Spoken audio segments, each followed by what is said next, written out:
Hi guys, and thanks for joining me. Today we're going to look at updating the firmware in the Phantom 4. This is one of the single most important things you'll need to do before you fly the device safely.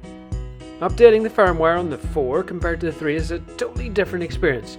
First time I updated the 3, I thought I'd broken it. I relied on a series of beeps after inserting a memory card with a bin file on it and had to wait 30 to 45 minutes not knowing if the process was happening or not.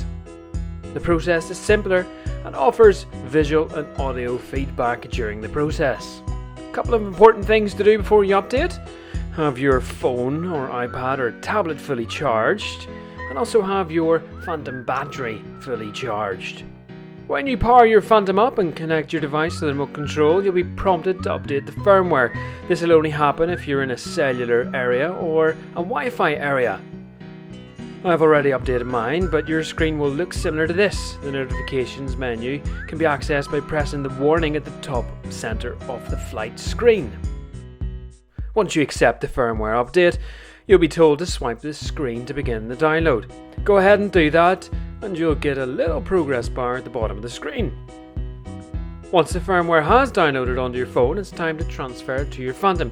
This is where you'll need that little USB OTG cable. It's the shortest cable inside your Phantom box. You get one of these. Personally, when unboxing, if I was you, I would just leave it out as it's one of the first things you're going to need during setup. After a while, you get a prompt to connect your phone or your tablet to your Phantom 4. You keep the cable plugged into whatever device you're using, remove the USB end from the controller and attach it to the USB OTG. Next up, you connect the micro USB end to the Phantom 4. It's actually located on the device itself and begin to transfer the firmware from your phone to the Phantom. The process happens relatively quickly.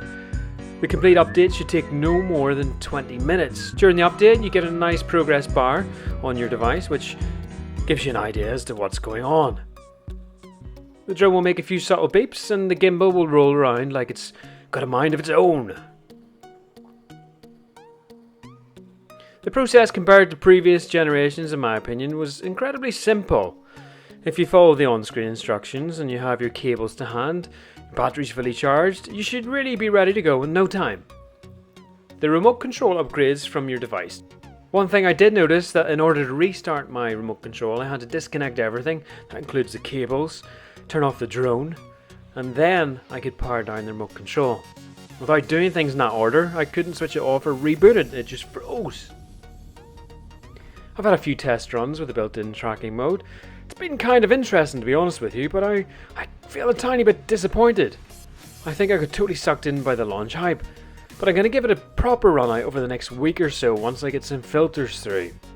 On the filters, you'll be glad to know that the Phantom 3 filters fit the Phantom 4 perfectly. Anyway guys, I hope that's been useful to you. Thanks for joining me.